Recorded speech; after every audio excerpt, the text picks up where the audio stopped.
नमस्कार साथियों, LM geography के ऑनलाइन प्लेटफॉर्म पे आप सभी का स्वागत और अभिनंदन। हम लोग बात कर रहे हैं हर कदम सफलता की ओर और इस सीरीज का उद्देश्य जो भी विद्यार्थी आरएएस की तैयारी कर रहा है, एसआई की तैयारी कर रहा है या किसी अदर कंपटीशन की तैयारी कर रहा है जहां पर भूगोल विषय के संदर्भ में या भौतिक भूगोल के संदर्भ में या विश्व भूगोल के टॉपिक्स, चाहे वह पर्वत के रूप में हैं, चाहे वह पठारों के रूप में हैं, चाहे वह मैदानों के रूप में हैं, उन सभी का हम विस्तार से अध्ययन कर रहे हैं। लेकिन यह जो क्लास है विशेष रूप से आरएस 2023 जो आने वाली वैकेंसी है उन विद्यार्थियों के लिए वरदान साबित होने वाली है, क्योंकि इन क्लासों के माध्यम से हम प्री और मेंस के उन टॉपिकों का विस्तार से अध्ययन करने वाले हैं जहां से निश्चित रूप से प्रश्न प्री में भी पूछे जाते हैं और मेंस में भी पूछे जाते हैं। और हम यहां पर प्री और मेंस दोनों के अकॉर्डिंग तैयारी करने वाले हैं, ताकि कोई भी प्रश्न चाहे वह प्री में पूछे तो हम उसका वस्तुनिष्ठता के आधार पर आंसर दे पाएं, और यदि वही प्रश्न मेंस में पूछा जाए तो हम एक अच्छा उत्तर लिख सकते हैं, और उत्तर भी एक स्पष्ट, सरल, विश्लेषणात्मक, तथ्यात्मक और एक तरह से क्रमबद्ध रूप से फ्लो में लिखने की कोशिश करें ताकि अच्छे अंक हमें मिल सके। और इसी को ध्यान में रखते हुए हमने यहां हर कदम सफलता की ओर आरएस शुरू की है। आज हम बात करने वाले हैं वलित पर्वत, फोल्डेड माउंटेन्स के बारे में बात करें। देखिए, पर्वत क्या होते हैं जिसकी चर्चा हमने की थी कि पर्वत द्वितीय क्रम के उच्चावच होते हैं जो अपने निकटवर्ती क्षेत्र से ऊंचे होते हैं, तीव्र ढाल वाले होते हैं और जिनका शीर्ष संकुचित या नुकीला होता है। और पर्वतों के अलग अलग प्रकारों के बारे में भी हमने सामान्य रूप से पढ़ा था कि पर्वतों के प्रकार कितने हैं, जिसमें हमने उत्पत्ति के आधार पर पर्वतों की बात की, पर्वत निर्माणकारी शक्तियों के आधार पर या घटनाओं के आधार पर पर्वतों के निर्माण की बात की, स्थिति के आधार पर पर्वतों के निर्माण की बात की, और ऊंचाई के आधार पर पर्वतों के प्रकारों की बात की। यानी कि हमने पर्वतों के प्रकारों का वर्गीकरण 4 प्रकार से किया है।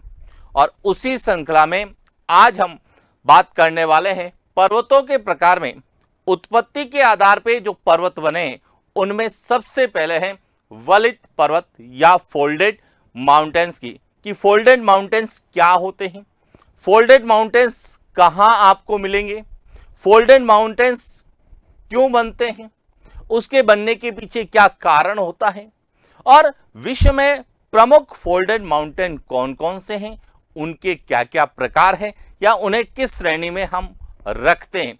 हर तरह के प्रश्नों की हम लोग बात करने वाले हैं और एक तरह से विस्तृत रूप से हम अध्ययन करने वाले हैं, ताकि जो भी विद्यार्थी जिसने कभी ज्योग्राफी नहीं पढ़ी है, पहली बार यदि वह ज्योग्राफी भूगोल पढ़ रहा है तो उसके लिए भी यह क्लास इंपॉर्टेंट है। और जिन्होंने भूगोल विषय में जो है शैक्षणिक योग्यता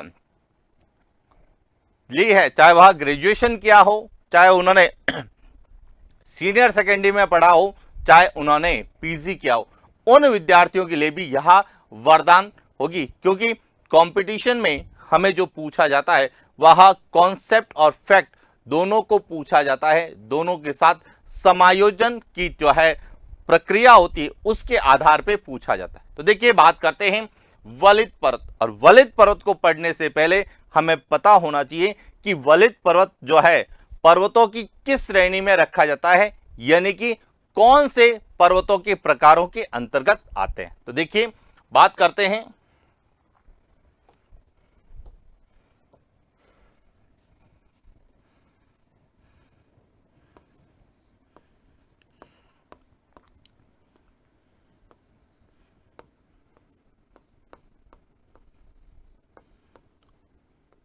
पर्वत के प्रकार, और इसमें है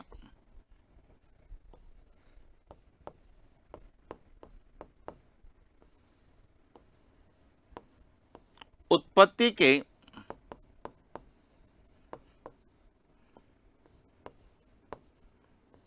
आधार पर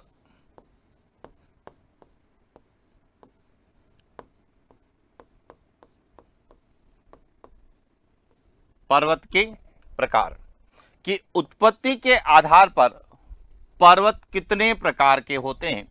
तो जिनमें सबसे पहला है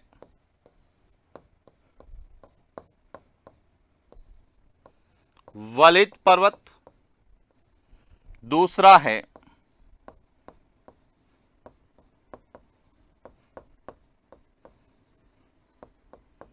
भ्रंशोत पर्वत,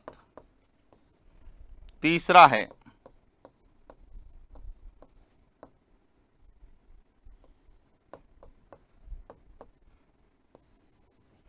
गुंबदाकार पर्वत, चौथा है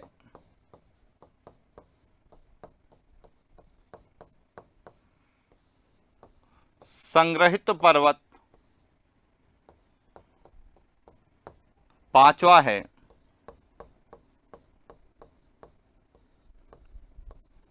जटिल पर्वत, और छठे हैं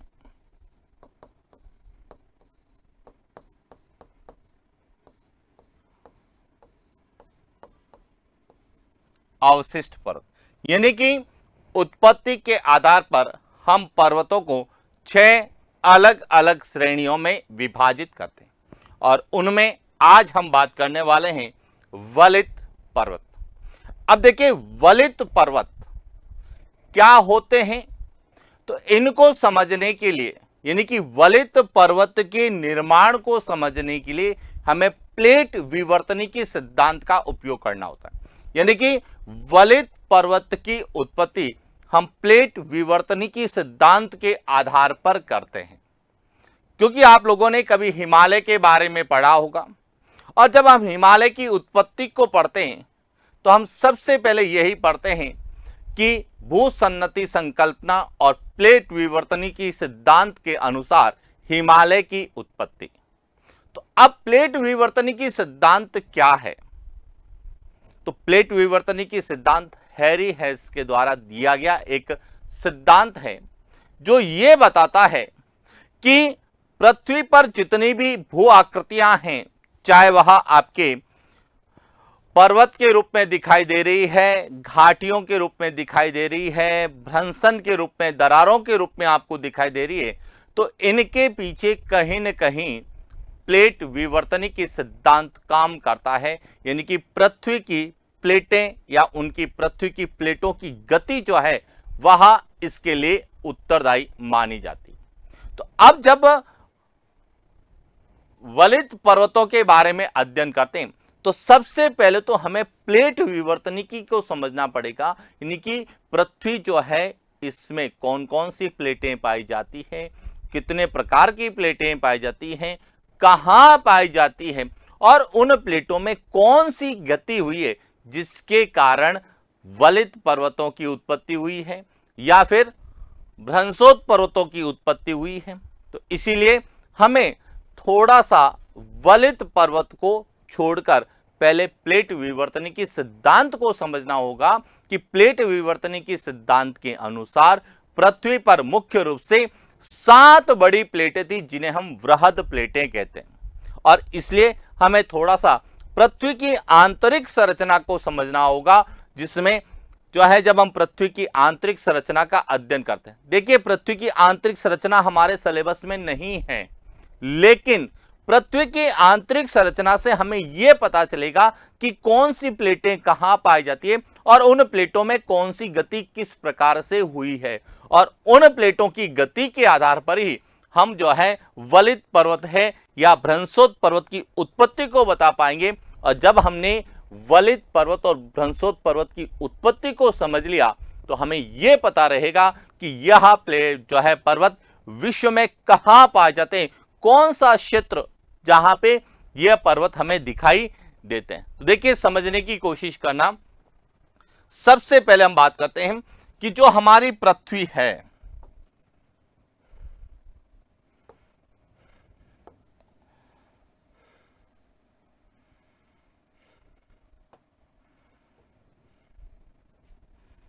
यहां हमारी पृथ्वी है।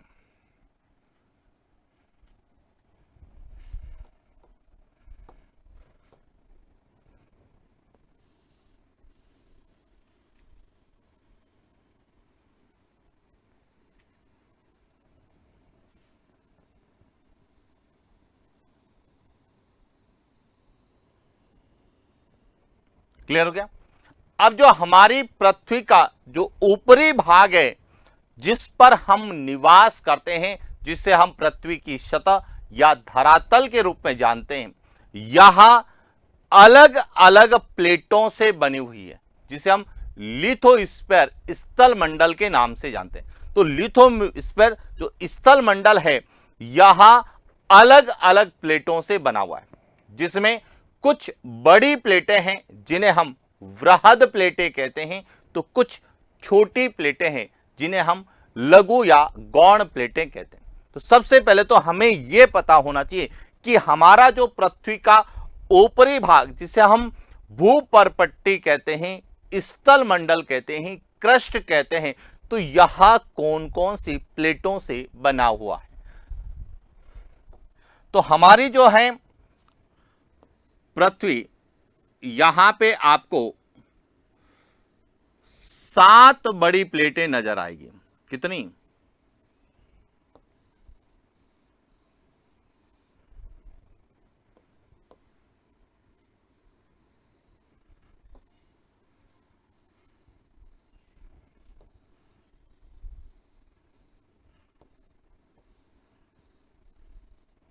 7 बड़ी प्लेटें। देखिए, कुछ किताबों में आपको 6 प्लेटों का उल्लेख मिलेगा।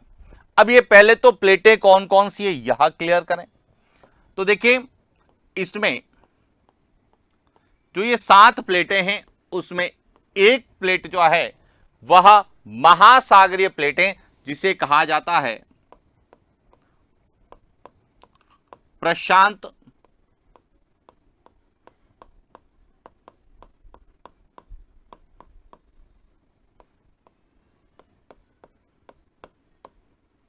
महासागरीय प्लेट।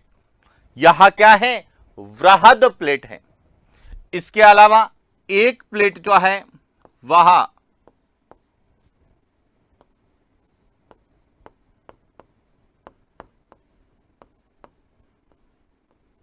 यूरेशियन प्लेट है। एक प्लेट जो है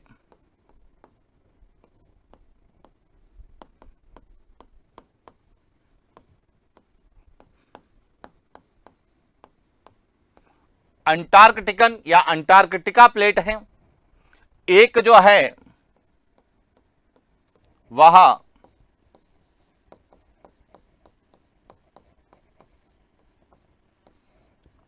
अफ्रीकन प्लेट है। एक जो है वह इंडो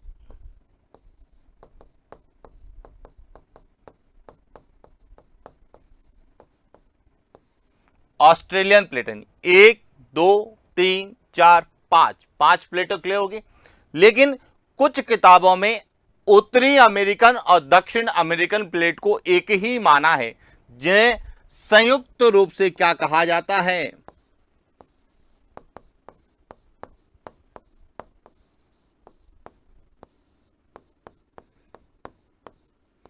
अमेरिकन प्लेट कहा जाता है। लेकिन जब हम पृथ्वी की वृहद प्लेटों का अध्ययन करते हैं, या फिर यह कहें कि जब हम वलित पर्वत या भ्रंशोत पर्वतों के निर्माण की बात करते हैं, तो उस समय हम अमेरिकन प्लेट को 2 भागों में विभाजित करते हैं, जिसमें से एक कहलाती है उत्तरी अमेरिकन प्लेट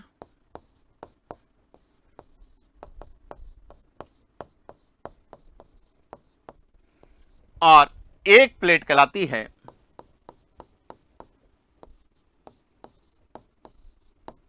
दक्षिण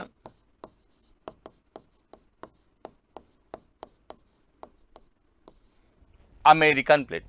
तो इस तरह से पृथ्वी का जो स्थल मंडल है, जिसे हम क्या कहते हैं, भूपर्पट्टी कहते हैं, क्रस्ट कहते हैं, भूपर्पट्टी,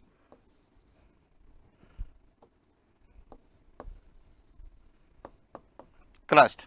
तो जो भूपर्पट्टी है या क्रस्ट है, जिसे हम लिथोस्फीयर भी कहते हैं, तो इसका निर्माण जो है इन 7 बड़ी प्लेटों से हुआ है। ये जो है यहां क्या है, 7 वृहद प्लेटें हैं।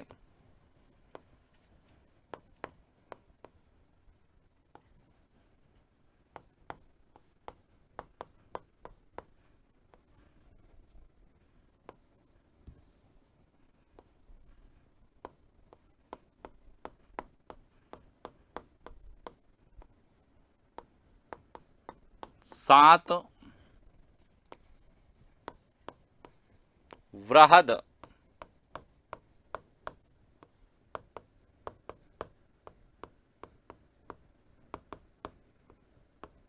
ये कौन कहता है, प्लेट विवर्तनिकी सिद्धांत कहता है कि पृथ्वी की जो ऊपरी सतह, जिसे हम भूपर्पट्टी, क्रस्ट या स्थल मंडल, लिथोस्फीयर के नाम से जानते हैं, इसका निर्माण 7 बड़ी प्लेटों से हुआ है, जिसमें एक प्रशांत महासागरीय प्लेट है, एक अंटार्कटिकन प्लेट है, एक अफ्रीकन प्लेट है, एक दक्षिण अमेरिकन प्लेट है, एक उत्तरी अमेरिकन प्लेट है, एक इंडो ऑस्ट्रेलियन प्लेट है और एक यूरेशियन प्लेट है।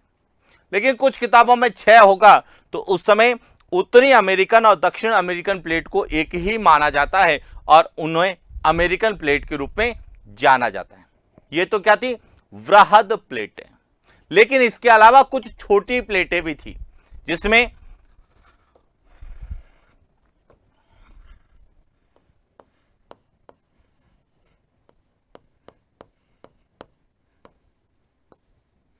लघु प्लेट कौन कौन सी थी, तो लघु प्लेट में एक तो थी अरेबियन प्लेट। कौन सी, अरेबियन प्लेट।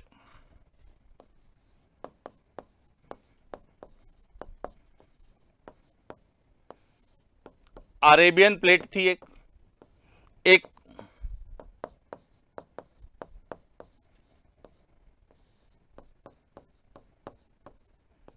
बिस्मार्क प्लेट थी। इसके अलावा कैरिबियन प्लेट थी, कैरोलिना प्लेट थी,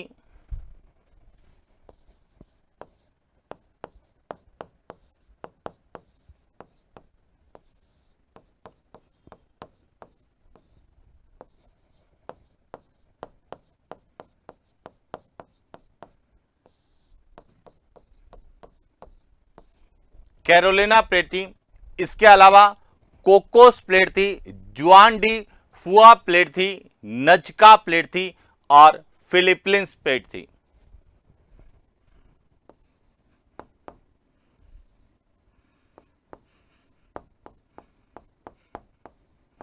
फिलीपींस, नजका,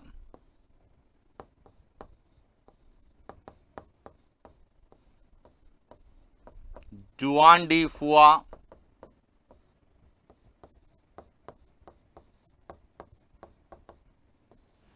कोकोस और एक थी स्कोसिया।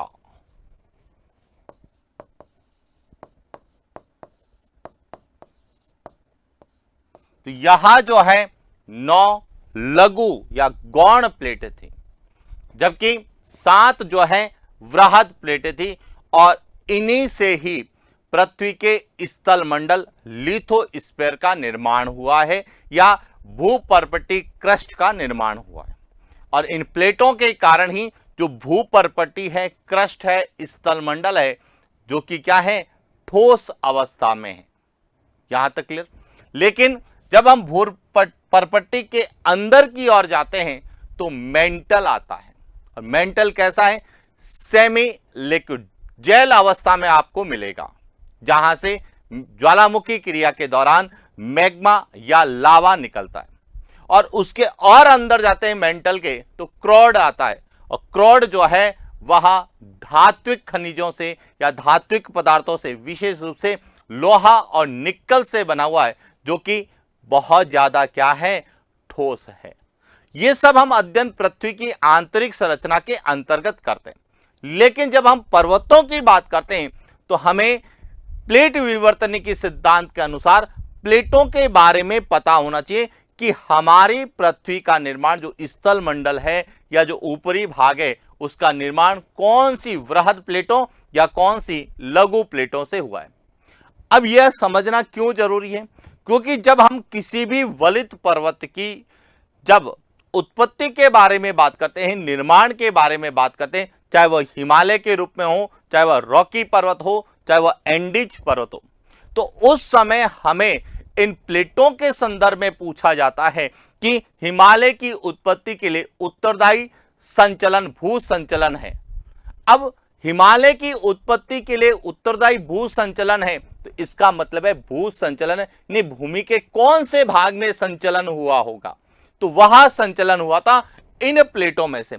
इनमें से कुछ प्लेटें या दो प्लेटें ऐसी हुई होगी जिनमें गति हुई और उस गति के परिणाम स्वरूप जो है वलन की क्रिया हुई और वलन की क्रिया से एक विशाल या ऊंचे पर्वत के रूप में हिमालय की उत्पत्ति हुई है। तो इसीलिए हम जब वलित पर्वतों की, चाहे हम ब्लॉक पर्वत की उत्पत्ति के बारे में या उनके बारे में अध्ययन करते हैं तो उससे पहले हमें जो है पृथ्वी की प्लेटों के बारे में जानकारी होना जरूरी है। तो अब आपको क्लियर हो गया होगा कि पृथ्वी का जो ऊपरी भाग है वह 7 बड़ी प्लेटों से और 9 लघु प्लेटों से मिलकर हुआ है। अब बात करते हैं वलित पर्वत क्या होते हैं। अब समझना,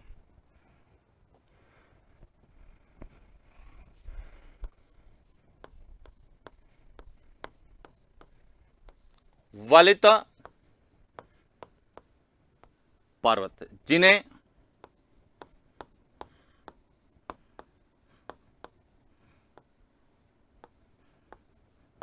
मोड़दार पर्वत या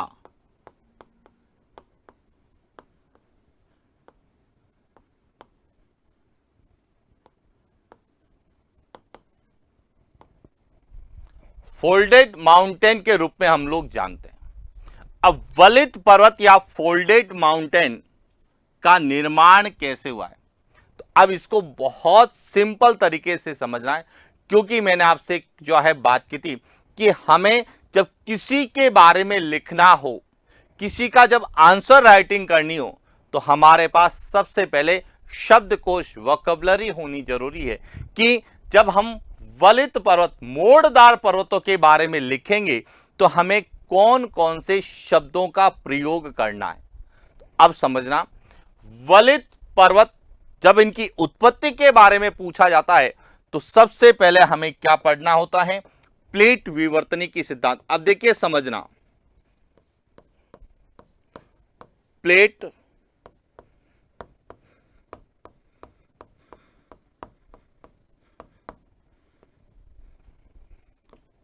विवर्तनिकी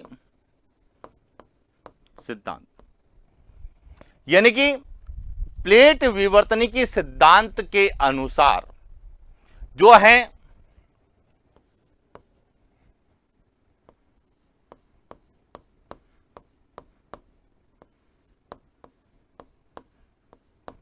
प्लेटों में कौन सी गति हुई है,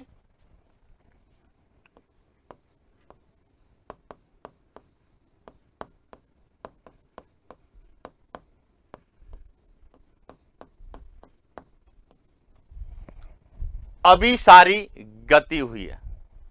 क्लियर हो गया, यानी कि कन्वेंशन, कौन सा कन्वेंशन या जो है अभिसारी गति हुई है, और इस कन्वेंजेंस यानी अभिसारी गति या इसे बोलते हैं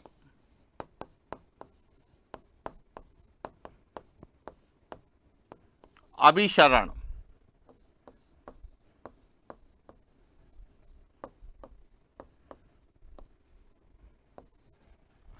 कन्वेंजेंस के कारण जो है कौन से बल की उत्पत्ति हुई है,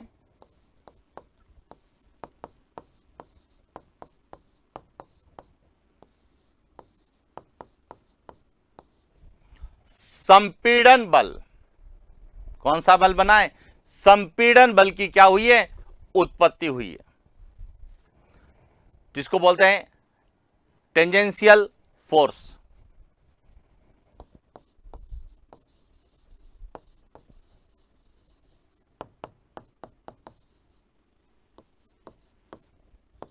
संपीड़न बल। और टेंजेंशियल फोर्स के कारण कौन सी क्रिया हुई है, वलन।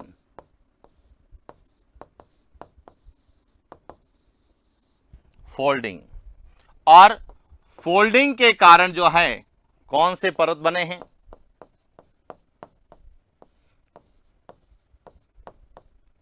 वलित पर्वत।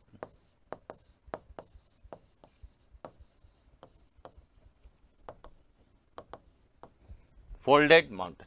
यानी कि यह आपको फ्लो चार्ट यदि क्लियर है तो आप किसी भी वलित पर्वत की उत्पत्ति के बारे में लिख सकते हैं, चाहे वह हिमालय की उत्पत्ति को ले पूछा जाए, चाहे रॉकी पर्वत की उत्पत्ति को पूछा जाए, चाहे एंडीज पर्वत की उत्पत्ति को पूछा जाए, चाहे अरावली की उत्पत्ति को पूछा जाए। क्लियर हो गया। अब कैसे अपलेशन के बारे में भी पूछे, किसी के भी बारे में पूछें तो हमें यहां क्लियर होना चाहिए। एक तो यह कि प्लेट विवर्तनिकी सिद्धांत के अनुसार, प्लेट विवर्तनिकी सिद्धांत के अनुसार अब प्लेटों में, अब यहां पर आपको सबसे इंपॉर्टेंट है कि कौन सी प्लेटों में गति हुई है, कि केवल महाद्वीपीय प्लेटों में गति हुई है या फिर महासागरीय प्लेटों में गति हुई है। तो यह हमें क्लियर करेगा जो हमने इससे पहले का अध्ययन किया है, यह तय करेगा कि कौन सी प्लेटों में गति हुई है और उस गति के परिणाम स्वरूप जो है क्या हुआ, संपीड़न बल, और संपीड़न बल से क्या हुआ है, वलन, और वलन से क्या हुआ है, वलित पर्वतों का निर्माण हुआ है। तो यदि आपसे देखिए समझना, यदि आपसे पूछा जाए वलित पर्वत 15 शब्द में लिखिए, कितने शब्द में, 15 शब्द में। अब या फोल्डेड माउंटेन, मोड़दार पर्वत 15 शब्द में यदि पूछा जाए तो आप क्या लिखेंगे, ये हमारा क्लियरिटी होना चाहिए कि 15 शब्द में हमें इसका भी प्रयोग करना है, इसका भी प्लेट प्रयोग करना है, यह भी आना चाहिए, यह भी आना चाहिए, यह भी आना चाहिए। अब कैसे समझना, देखिए इसी को हम 15 शब्दों में लिखने की कोशिश करते हैं। 15 से जो है 50 आराम से लिखे जाते हैं।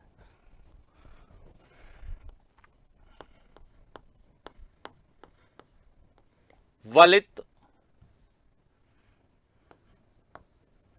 पर्वत,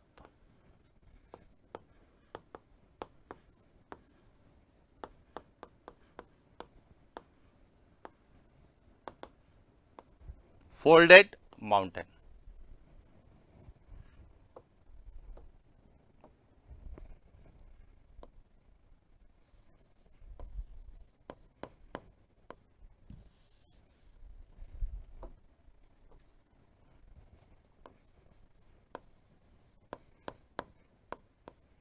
पृथ्वी की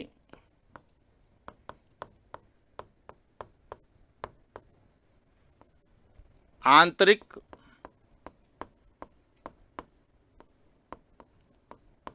प्लेटों में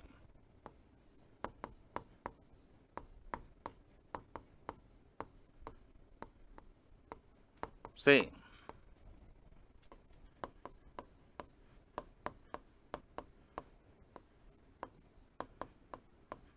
बल के कारण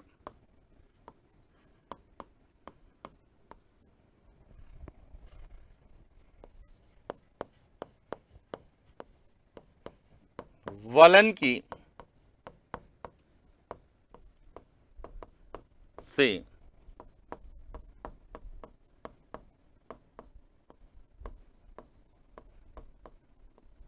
पर्वत 1 2 3 4 5 6 7 8 9 10 11 12 13 14 15 16 17।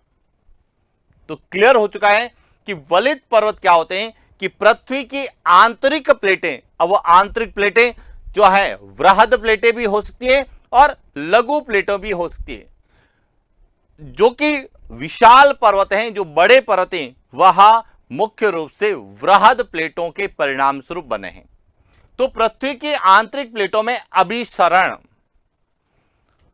अभिसरण कन्वेंजेशन के कारण जो संपीड़न बल, टेंजेंट फोर्स की उत्पत्ति हुई है, उसके कारण क्या हुआ है, फोल्डिंग की क्रिया हुई है। फोल्डिंग की क्रिया से जो पर्वत बने हैं वह सभी क्या कहलाए हैं, वलित पर्वत कहलाए। क्लियर हो गया। अब यही आपसे 50 शब्दों में पूछा जाए, क्या पूछा जाए, इसी को ही पूछा जाए कि वलित पर्वतों के बारे में समझाइए, तो इनको किस तरह से 50 शब्दों में हमें लिखना है। तो अब इसी को ही 50 शब्दों में कैसे लिखा जा सकते हैं, दोनों तरीके से हम लोग बात करते हैं। यहां जब 15 शब्द में पूछा जाए, अब इसमें पर्वत, अब इसमें कुछ आप नाम दे सकते हैं, जैसे हिमालय है,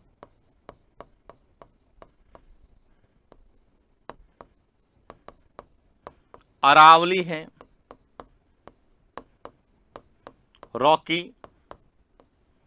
इस तरह से 20 शब्द तक यदि आप लिखते हैं, यानी कि 20 शब्दों में यदि 15 शब्द सीमा के प्रश्न का उत्तर लिखते हैं और उसमें वो सभी चीजें यदि आप नोट करते हैं या बताते हैं, तो निश्चित रूप से आपको जो है एक प्रश्न का वेटेज मिलता है।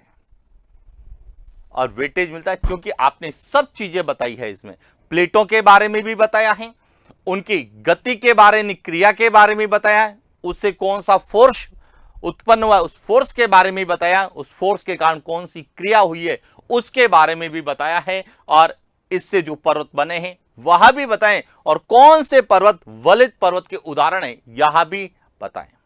क्योंकि 15 शब्द में हमें मानचित्र या मैप बनाने की आवश्यकता नहीं होती, समझाने की जरूरत नहीं होती। यदि 50 या 100 शब्द का है तो हम उसको अच्छे से डायग्राम से समझाएं। 15 शब्दों में हम अधिकतम इंफॉर्मेशन लिखने की कोशिश करें, और यदि आप बनाना चाहे तो बना भी सकते हैं, क्योंकि चाहे वह 100 शब्दों में हो, चाहे 50 में हो, चाहे 15 शब्दों में हो, वलित पर्वत का जो एक फ्लो चार्ट बनता है, एक छोटा सा रेखा चित्र बनता है, वह एक फिक्स होता है, तो उसको ज्यादा हमें समझाने की आवश्यकता नहीं होती। अब समझना यहां से कि इसी को ही पूछा जाए कि वलित पर्वतों का संक्षिप्त में उल्लेख कीजिए या बताइए, तो कई विद्यार्थी तो केवल नाम लिखेंगे, लेकिन हमें पूरा अच्छे से 50 शब्द में लिखना है कि वलित पर्वत क्या होते हैं। समझना कैसे, वलित पर्वत के बारे में जब आपसे पूछा जाए तो सबसे पहले तो आप वलित पर्वत होते क्या हैं या इनका निर्माण कैसे हुआ यह बताना होता है। तो क्या बताएंगे,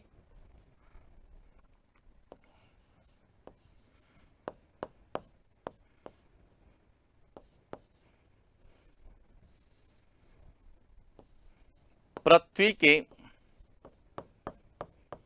भीतर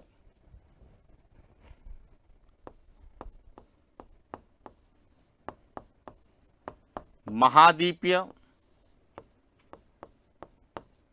प्लेटों डैश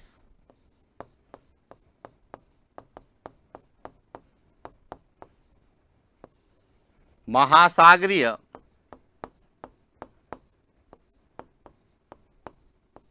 प्लेटों में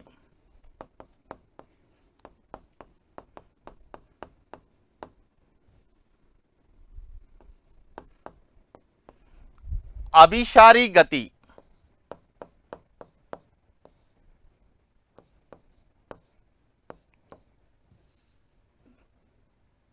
कोष्टक में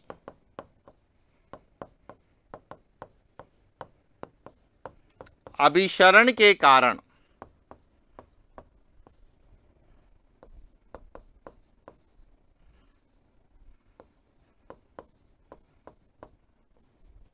उत्पन्न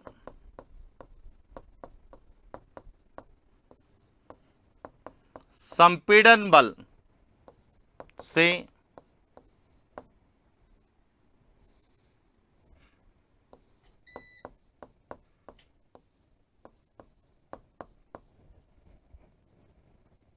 वलन की क्रिया से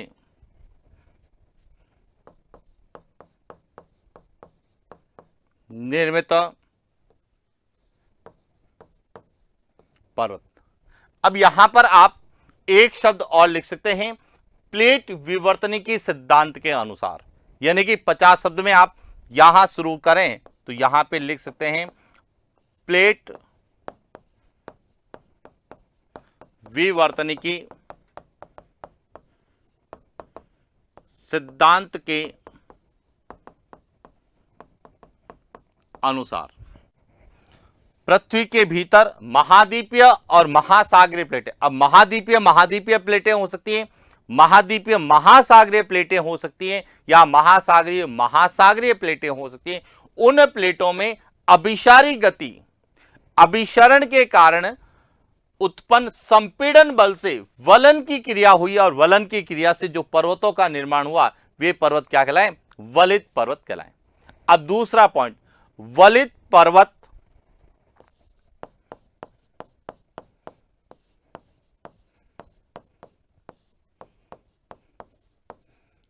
लहरदार कैसे होते हैं? लहरदार होते हैं। सर्वाधिक ऊंचे होते हैं और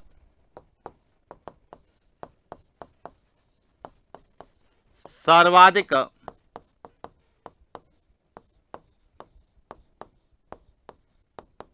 दूसरा पॉइंट आपको बताना है कि वलित पर्वत की क्या विशेषता होती है। तो जो वलित पर्वत होते हैं, एक तो ये लहरदार होते हैं, साथ ही यहां सर्वाधिक ऊंचे होते हैं। तो विश्व के जितने भी ऊंचे पर्वत हैं, चाहे वह हिमालय है, चाहे वह एंडीज है, चाहे वह रॉकी है, चाहे वह ग्रेट डिवाइडिंग रेंज है, जितने भी महाद्वीप हैं उनके ऊंचे जितने भी पर्वत हैं, अधिकांश पर्वत क्या है? वलित पर्वत। साथ में सर्वाधिक विस्तृत, अब विश्व के सबसे लंबे पर्वत की बात करें तो हम एंडीज पर्वत की बात करते हैं, और यदि हम विश्व में पूरब से पश्चिम सबसे लंबे पर्वत की बात करते हैं तो हम हिमालय की बात करते हैं। यही हम उत्तरी अमेरिका के सबसे विस्तृत पर्वत की बात करते हैं तो रॉकी पर्वत की बात करते हैं। ऑस्ट्रेलिया के सबसे विस्तृत पर्वत की बात करते हैं तो ग्रेट डिवाइडिंग रेंज की बात करते हैं। तो ये जितने भी पर्वत हैं यह सभी कैसे हैं? वलित पर्वत हैं। तो सबसे पहले तो आपने वलित पर्वत की उत्पत्ति को बताया, फिर उसकी विशेषताओं को बताया। अब ये जो लहरदार होते हैं तो इनमें दो तरह की क्या होती है? संरचनाएं पाई जाती है। तो वलित पर्वत में अभिनतियां और अपनतियां पाई जाती है, यह भी ध्यान रखना। वलित पर्वत में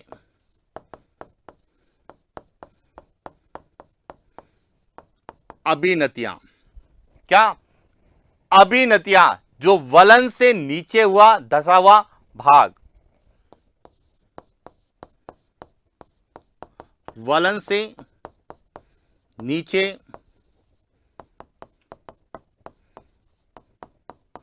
धसा भाग, अभिनतियां तथा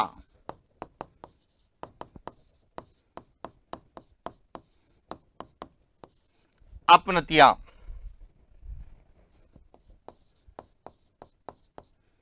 वलन से ऊंचा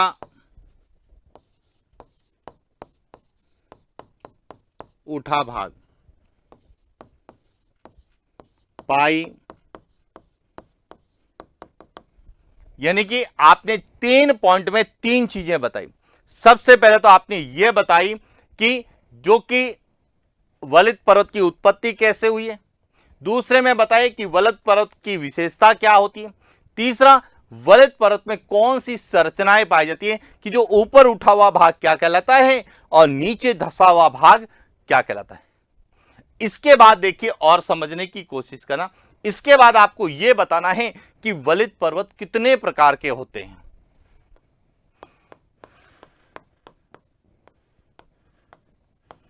पर्वत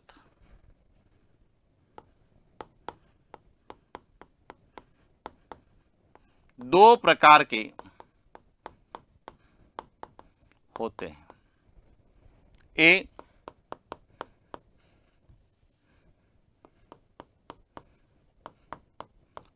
प्राचीन वलित पर्वत, जिसमें अरावली है,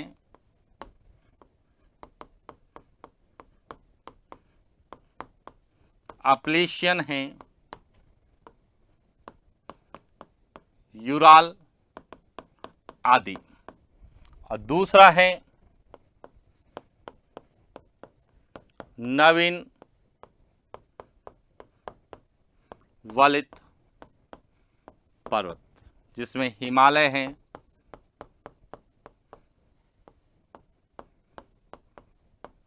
रॉकी है,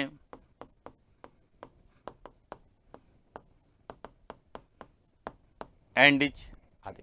तो इस तरह से यदि आप 50 शब्द का हैं तो 50 शब्दों को जब आप लिखते हैं, नहीं कि जिसका उत्तर लग से 5 से 6 लाइनों में हमें लिखना होता है, तो 5 से 6 लाइनों में जब हम लिखते हैं तो वह जो लिखा हुआ होता है, तो हर एक लाइन का अपना एक महत्व होना चाहिए और हर एक लाइन में एक विशेष इंफॉर्मेशन होनी चाहिए, ताकि सामने वाला जब आपकी कॉपी को देखे तो वह सिस्टमेटिक ढंग से समझे कि नहीं, पहले उत्पत्ति को बताया गया है, उसके बाद विशेषता को बताया गया है, उसके बाद उसमें पाई जाने वाली संरचनाओं को बताया गया है और उसके बाद उनके प्रकारों को बताया गया है। क्लियर?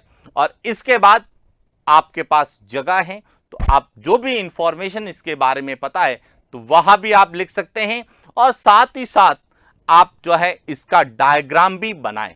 कैसे बनाना है यह भी आपको क्लियर होना चाहिए कि जब आप डायग्राम बनाएं तो इस तरीके से लिख बनाएं। यहां प्लेट ए,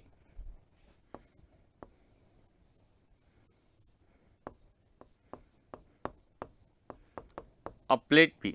अब इसे आप महाद्वीपीय प्लेट ए, महाद्वीपीय प्लेट बी भी लिख सकते हैं, या महाद्वीपीय प्लेट ए, महासागरीय प्लेट बी भी लिख सकते हैं, क्योंकि वलन की क्रिया दोनों प्लेटें महाद्वीपीय महाद्वीपीय भी हो सकती है, महाद्वीपीय महासागरीय भी हो सकती है, महासागरीय महासागरीय भी हो सकती है। यह आप पर निर्भर करता है कि इन प्लेटों को आप क्या नाम दें और इन प्लेटों को इस तरीके से दर्शाएं और इस गति को क्या कहा जाता है।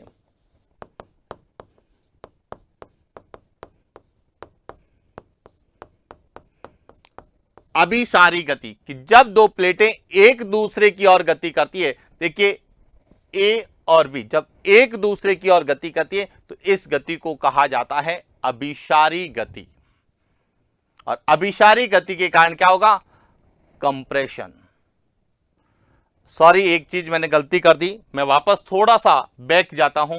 थोड़ा सा जो मेरे से गलती हुई है वह यह गलती हुई है।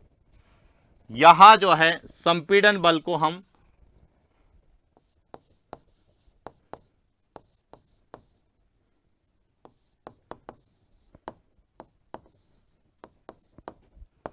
कंप्रेशन फोर्स के रूप में जानते हैं।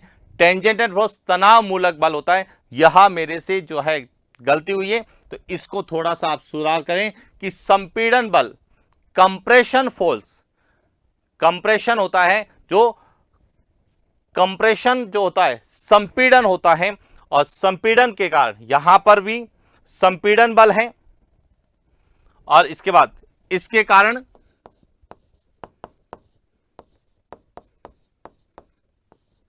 संपीड़न बल, कंप्रेशन फोर्स, और कंप्रेशन फोर्स के कारण जो है क्या होगा, जो भारी प्लेट है वह तो नीचे की ओर चली जाएगी और जो हल्की प्लेट है उसमें क्या होगा, वलन की क्रिया होगी। तो इस तरह से एक पर्वत का क्या होगा, निर्माण होगा। इसे कहा जाता है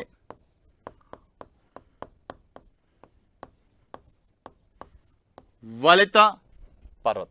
और इसमें यह उच्च भाग क्या कहलाता है, अपनति कहलाएगा, और यह धसा हुआ भाग यह अभिनति कहलाएगा।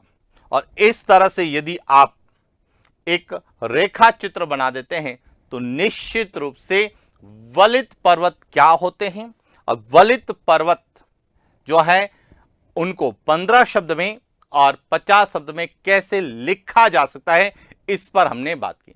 अब मेरे से जो एक गलती हुई है मैं सुधार वापस कर रहा हूं कि आप संपीड़न बल को कंप्रेशन बल पढ़े, लिखने में मेरे से गलती हुई, उसका मैं सुधार करता हूं कि कंप्रेशन बल टेंजेंटल बस तनाव मूलक बल होते हैं जो कि भ्रंशन के लिए उत्तरदायी होते हैं, वलन के लिए संपीड़न बल कंप्रेशन या कंप्रेसरी जो है फोर्स उत्तरदायी होते हैं। तो कंप्रेशन होगा, संपीड़न होगा और संपीड़न के कारण वलन की क्रिया होगी और वलन की क्रिया से वलित पर्वतों का निर्माण होता है। पॉइंट क्लियर हो गया? तो ये तो था वलित पर्वत क्या होते हैं या वलित पर्वतों का निर्माण कैसे होता है। अब आता है कि वलित पर्वत कितने प्रकार के होते हैं। तो हम कहते हैं कि वलित पर्वत 2 प्रकार के होते हैं। कितने प्रकार के होते हैं? 2 प्रकार के। कौन से होते हैं? एक तो होते हैं प्राचीन वलित पर्वत और एक होते हैं नवीन वलित पर्वत। अब प्राचीन वलित पर्वत क्या होते हैं और नवीन वलित पर्वत क्या होते हैं, यह भी आपको क्लियर होना चाहिए। तो देखिए बात करते हैं प्राचीन वलित पर्वत और नवीन वलित पर्वतों की।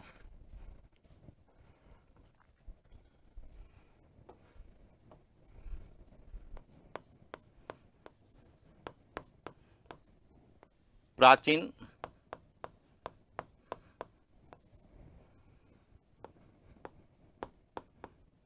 वलित पर्वत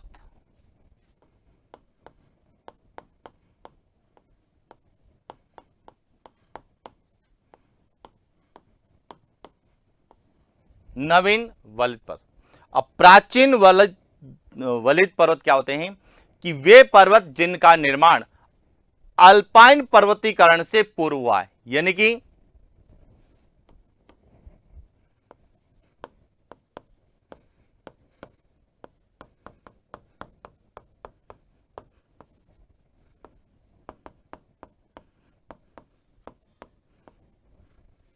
अल्पाइन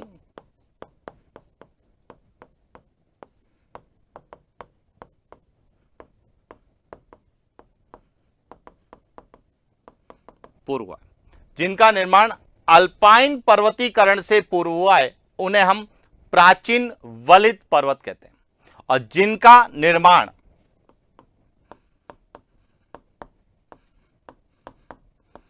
टर्सरी काल में, यानी कि तृतीयक युग में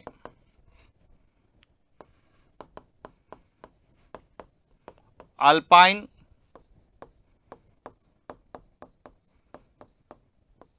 पर्वतीकरण के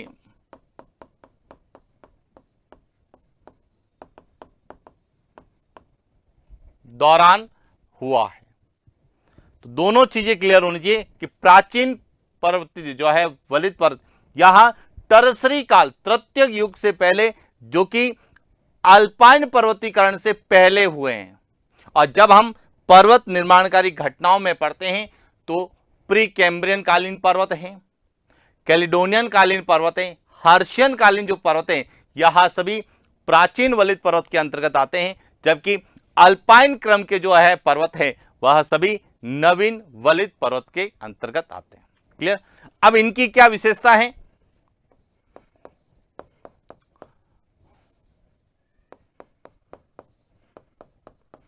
प्राचीन वलित पर्वत में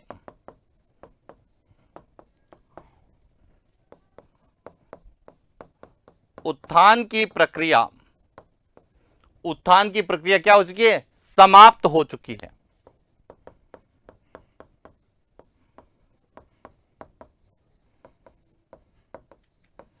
उत्थान की प्रक्रिया समाप्त हो चुकी है किसमें? प्राचीन में। जबकि नवीन वलित पर्वत में उत्थान की प्रक्रिया जारी, इनमें उत्थान नहीं हो रहा है और जबकि इनमें उत्थान अभी भी हो रहा है। क्लियर? और इनमें अपक्षरण, अपरदन और अनाच्छादन के कारण ऊंचाई में लगातार क्या आ रही है, कमी आ रही है। प्राचीन वलित पर्वतों में अपक्षरण, अपर्दन,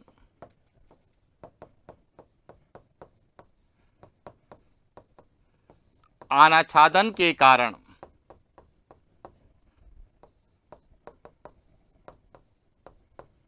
ऊंचाई में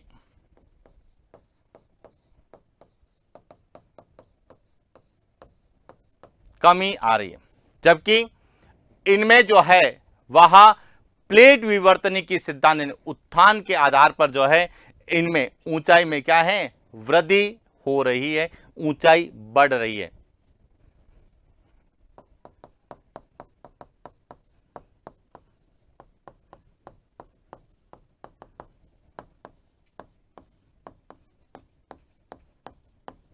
बढ़ रही है। और जितने भी भूकंप और ज्वालामुखी जो क्षेत्र हैं वह अधिकांश नवीन वलित पर्वतों के सहारे स्थित है। यानी कि अधिकांश जो है भूकंप और ज्वालामुखी क्षेत्र वह इन्हीं नवीन वलित पर्वत के सहारे स्थित है। यह भी आपको क्लियर होना चाहिए। तो अब आपको एकदम क्लियर हो चुका होगा कि वलित पर्वत क्या होते हैं। तो वलित पर्वत जो है वह पृथ्वी की आंतरिक प्लेटों में जब अभिसारी गति होती है और अभिसारी गति के कारण कंप्रेशन फोल्ड जो है फोर्स की उत्पत्ति होती है और कंप्रेशन फोर्स के कारण जो है फोल्डिंग की क्रिया होती है। फोल्डिंग की क्रिया से फोल्डेड माउंटेन का निर्माण होता है।